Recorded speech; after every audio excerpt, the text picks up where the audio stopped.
Oi gente, eu sou a Tailane Costa, aqui no canal eu falo sobre livros e escrita e hoje eu vou continuar a leitura de Dom Casmurro, do nosso querido Machado de Assis. Hoje leremos do capítulo 34 ao 38. Capítulo 34. Sou homem. Ouvimos passos no corredor. Era Dona Fortunata. Capitu compôs-se depressa, tão depressa, que quando a mãe apontou a porta, ela abanava a cabeça e ria. Nenhum laivo amarelo, nenhuma contração de acanhamento. Um riso espontâneo e claro, que ela explicou por estas palavras alegres. Mamãe, olhe como este senhor cabeleireiro me penteou. Pediu-me para acabar o penteado e fez isto. Veja que tranças. Que tem? Acudiu a mãe, transbordando de benevolência. Está muito bem. Ninguém dirá que é de pessoa que não sabe pentear. O que, mamãe? Isto, redarguiu Capitu, desfazendo as tranças. Ora, mamãe. E com um enfadamento gracioso e voluntário que às vezes tinha, pegou do pente e alisou os cabelos para renovar o penteado. Dona Fortunata chamou-lhe tonta e disse-me que não fizesse caso, não era nada. Maluquices da filha. Olhava com ternura para mim e para ela. Depois, parece-me que desconfiou, vendo-me calado, enfiado, cosido à parede. Achou talvez que houvera entre nós algo mais que penteado e sorriu por dissimulação. Como eu quisesse falar também para disfarçar o meu estado, chamei algumas palavras cá de dentro e elas acudiram de pronto, mas de atropelo. E encheram-me a boca sem poder sair nenhuma. O beijo de Capitu fechava meus lábios. Uma exclamação, um simples artigo, por mais que investissem com força, não logravam romper de dentro. E todas as palavras recolheram-se ao coração, murmurando: eis aqui um que não fará grande carreira no mundo, por menos que as emoções o dominem. Assim, apanhados pela mãe, éramos dois e contrários, ela encobrindo com a palavra o que eu publicava pelo silêncio. Dona Fortunata tirou-me daquela hesitação, dizendo que minha mãe me mandara chamar para a lição de latim. O padre Cabral estava à minha espera. Era uma saída. Despedi-me e enfiei pelo corredor. Andando, ouvi que a mãe censurava as maneiras da filha, mas a filha não dizia nada. Corri ao meu quarto, peguei dos livros, mas não passei a sala da lição. Sentei-me na cama, recordando o penteado e o resto. Tinha estremeções, tinha uns esquecimentos em que perdi a consciência de mim e das coisas que me rodeavam, para viver não sei onde nem como, e tornava a mim. E via a cama, as paredes, os livros, o chão, ouvia algum som de fora, vago, próximo ou remoto. E logo perdia tudo para sentir somente os beiços de Capitu. Sentia-os estirados, embaixo dos meus, igualmente esticados para os dela, e unindo-se uns aos outros. De repente, sem querer, sem pensar, saiu-me da boca esta palavra de orgulho. Sou homem. Supus que me tivessem ouvido, porque a palavra saiu em voz alta, e corri à porta da alcova. Não havia ninguém fora. Voltei para dentro e baixinho repeti que era homem. Ainda agora tenho o eco aos meus ouvidos. O gosto que isto me deu foi enorme. Colombo não o teve maior, descobrindo a América. E perdoai a banalidade em favor do cabimento. Com efeito, há em cada adolescente um mundo encoberto, um almirante e um sol de outubro. Fiz outros achados mais tarde. Nenhum me deslumbrou tanto. A denúncia de José Dias alvoroçara-me. A lição do velho coqueiro também. A vista dos nossos nomes aberto por ela no muro do quintal deu-me grande abalo, como vistes. Nada disso valeu a sensação do beijo. Podiam ser mentira ou ilusão. Sendo verdade, eram os ossos da verdade, não eram a carne e o sangue dela. as próprias mãos tocadas, apertadas, como que fundidas, não podiam dizer tudo. Sou homem. Quando repeti isto, pela terceira vez, pensei no seminário, mas como se pensa em perigo que passou, um mal abortado, um pesadelo extinto. Todos os meus nervos me disseram que homens não são padres. O sangue era da mesma opinião. Outra vez senti os beiços de Capitu. Talvez abuso um pouco das reminiscências osculares, mas a saudade é isto mesmo, é o passar e repassar das memórias antigas. Ora, de todas as daquele tempo, creio que a mais doce é esta, a mais nova, a mais compreensiva, a que inteiramente me revelou a mim mesmo. Outras tenho, vastas e numerosas, doces também, de várias espécies, muitas intelectuais, igualmente intensas. Grande homem que fosse, a recordação era menor que esta. Capítulo 35. O protonotário apostólico. Enfim, peguei dos livros e corri a lição. Não corri precisamente. A meio caminho parei, advertindo que devia ser muito tarde e podiam ler-me no semblante alguma coisa. Tive ideia de mentir, alegaram a vertigem que me houvesse deitado no chão, mas o susto que causaria a minha mãe fez-me rejeitá-la. Pensei em prometer algumas dezenas de Padre Nossos, tinha, porém, outra promessa em aberto e outro favor pendente. Não, vamos ver. Fui andando, ouvi vozes alegres, conversavam ruidosamente. Quando entrei na sala, ninguém ralhou comigo. O padre Cabral recebera na véspera um recado do internúncio.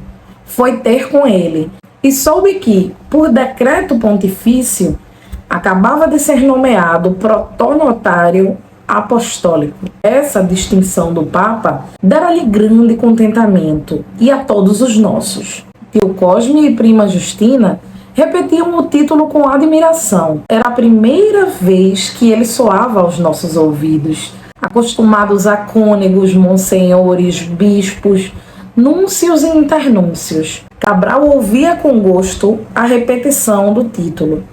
Estava em pé, dava alguns passos, sorria ou tamborilava na tampa da boceta. O tamanho do título como que lhe dobrava a magnificência, posto que para ligá-lo ao nome era demasiado comprido. Esta segunda reflexão foi tio Cosme que a fez.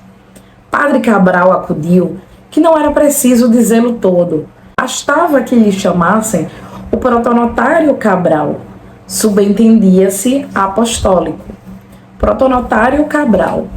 Sim, tem razão, protonotário Cabral. Ai, senhor protonotário. Acudiu prima Justina para ir se acostumando ao uso do título. Isto o obriga a ir a Roma? Não, dona Justina. Não, são só as honras, observou minha mãe. Agora, não impede, disse Cabral, que continuava a refletir. Não impede que nos casos de maior formalidade, atos públicos, cartas de cerimônia, etc., se empregue o título inteiro, protonotário apostólico. No uso comum, basta protonotário. Justamente, assentiram todos. José Dias, que entrou pouco depois de mim, aplaudia a distinção e recordou, a propósito, os primeiros atos políticos de Pio IX, grandes esperanças da Itália, mas ninguém pegou do assunto. O principal da hora e do lugar era o meu velho mestre de latim. Eu, voltando a mim do receio, entendi que devia cumprimentá-lo também. E este aplauso não lhe foi menos ao coração que os outros. Bateu-me na bochecha paternalmente e acabou dando-me férias. Era mútua felicidade para uma só hora. Um beijo e férias. Creio que o meu rosto disse isto mesmo, porque tio Cosme, sacudindo a barriga, chamou-me Peralta, mas José Dias corrigiu a alegria. Não tem que festejar a vadiação. O latim sempre lhe há de ser preciso. ainda que não venha a ser padre. Conheci aqui o meu homem. Era a primeira palavra, a semente lançada à terra, assim de passagem, como para acostumar os ouvidos da família. Minha mãe sorriu para mim, cheia de amor e de tristeza, mas respondeu logo: há de ser padre, e padre bonito. Não esqueça, Mana Glória, e protonotário também, protonotário apostólico. O protonotário Santiago, acentuou Cabral. Se a intenção do meu mestre de latim era ir acostumando ao uso do título com o nome, não sei bem. O que sei é que quando ouvi o meu nome ligado a tal título, deu-me vontade de dizer um desaforo. Mas a vontade aqui foi antes uma ideia sem língua, que se deixou ficar quieta e muda, tal como daí a pouco outras ideias. Mas essas pedem um capítulo especial. Rematemos este dizendo que o mestre de latim falou algum tempo da minha ordenação eclesiástica, ainda que sem grande interesse. Ele buscava um assunto alheio para se mostrar esquecido da própria glória, mas era esta que o deslumbrava na ocasião. Era um velho magro, sereno, dotado de qualidades boas. Alguns defeitos tinha. O mais excelso deles era ser guloso, não propriamente glutão. Comia pouco, mas estimava o fino e o raro. E a nossa cozinha, se era simples, era menos pobre que a dele. Assim, quando minha mãe lhe disse que viesse jantar, a fim de se lhe fazer uma saúde, os olhos com que aceitou seriam de protonotário, mas não eram apostólicos. E para agradar a minha mãe novamente, pegou em mim, descrevendo o meu futuro eclesiástico, e queria saber se ia para o seminário agora, no próximo ano. E oferecia-se a falar ao senhor bispo tudo machetado do protonotário Santiago. Capítulo 36. Ideia sem pernas e ideia sem braços. Deixei-o a pretexto de brincar e fui-me outra vez a pensar na aventura da manhã. Era o que melhor podia fazer, sem latim e até com latim. Ao cabo de 5 minutos, lembrou-me de ir correndo à casa vizinha, agarrar Capitu, desfazer-lhe as tranças, refazê-las e concluí-las daquela maneira particular, boca sobre boca. É isto, vamos, é isto. Ideia só, ideia sem pernas. As outras pernas não queriam correr nem andar. Muito depois é que saíram vagarosamente e levaram-me à casa de Capitu.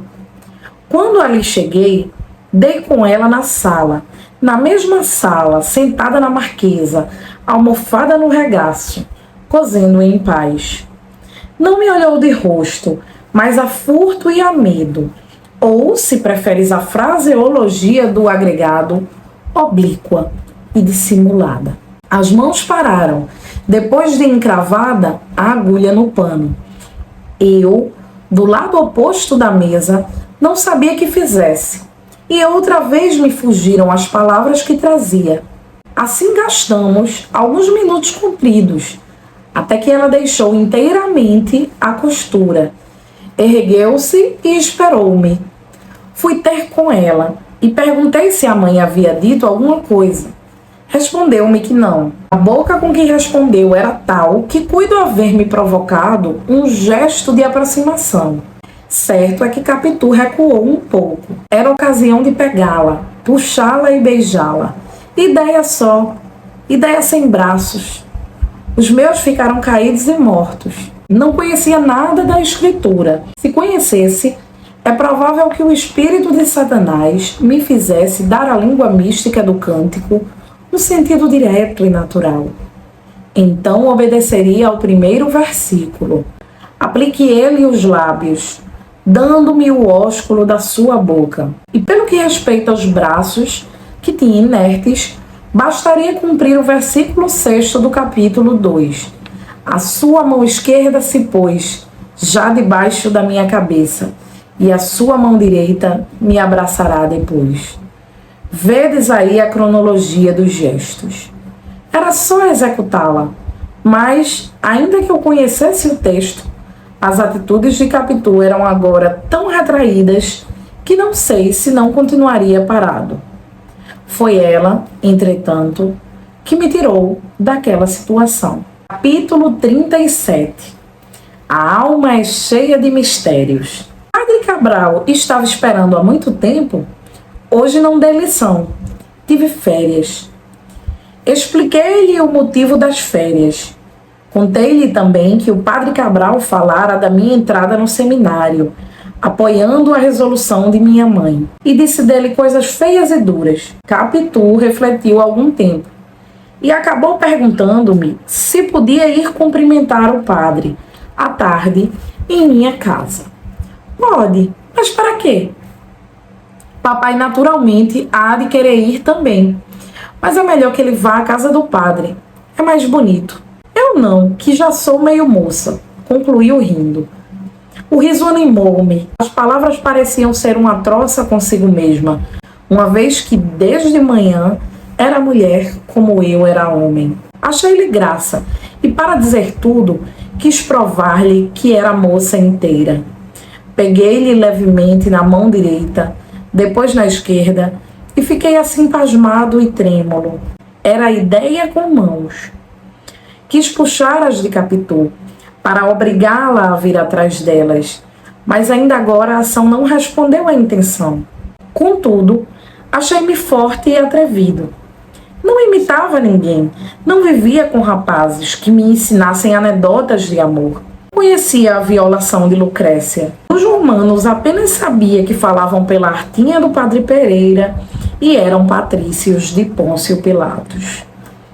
Não nego que o final do penteado da manhã era um grande passo no caminho da movimentação amorosa, mas o gesto de então foi justamente o contrário deste. De manhã, ela derriou a cabeça. Agora fugia-me. Nem é só nisso que os lances diferiam. Em outro ponto, parecendo haver repetição. Houve contraste. Penso que ameacei puxá-la a mim. Não juro. Começava a estar tão alvoroçado que não pude ter toda a consciência dos meus atos, mas concluo que sim, porque ela recuou e quis tirar as mãos das minhas. Depois, talvez por não poder recuar mais, colocou um dos pés adiante e o outro atrás e fugiu com o busto. Foi este gesto que me obrigou a reter-lhe as mãos com força. O busto afinal cansou e cedeu, mas a cabeça não quis ceder também, e caída para trás, inutilizava todos os meus esforços, porque eu já fazia esforços, leitor amigo.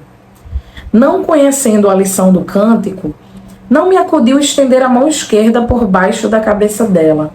Demais, este gesto supõe um acordo de vontades, e Capitu, que me resistia agora, aproveitaria o gesto para arrancar-se a outra mão e fugir-me inteiramente. Ficamos naquela luta, sem estrépito, porque apesar do ataque e da defesa, não perdíamos a cautela necessária para não sermos ouvidos lá de dentro.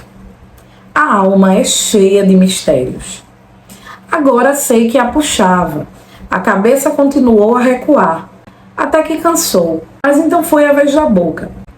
A boca de Capitu iniciou um movimento inverso, relativamente à minha, indo para um lado, quando eu a buscava do outro oposto. Naquele desencontro estivemos, sem que ousasse um pouco mais, e bastaria um pouco mais. Nisto, ouvimos bater a porta e falar no corredor. Era o pai de Capitu, que voltava da repartição um pouco mais cedo, como usava às vezes. Abre, Nanata! Capitu, abre! Aparentemente, era o mesmo lance da manhã, quando a mãe deu conosco, mas só aparentemente.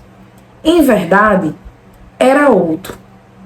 Considerai que de manhã tudo estava acabado, e o passo de Dona Fortunata foi um aviso para que nos compuséssemos. Agora lutávamos com as mãos presas, e nada estava sequer começado. Ouvimos o ferrolho da porta que dava para o corredor interno. Era a mãe que abria. Eu, uma vez que confesso tudo, digo aqui que não tive tempo de soltar as mãos da minha amiga. Pensei nisso. Cheguei a tentá-lo, mas Capitu, antes que o pai acabasse de entrar, fez um gesto inesperado. Pousou a boca na minha boca e deu de vontade o que estava a recusar à força. Repito, a alma é cheia de mistérios. Capítulo 38. Que susto, meu Deus!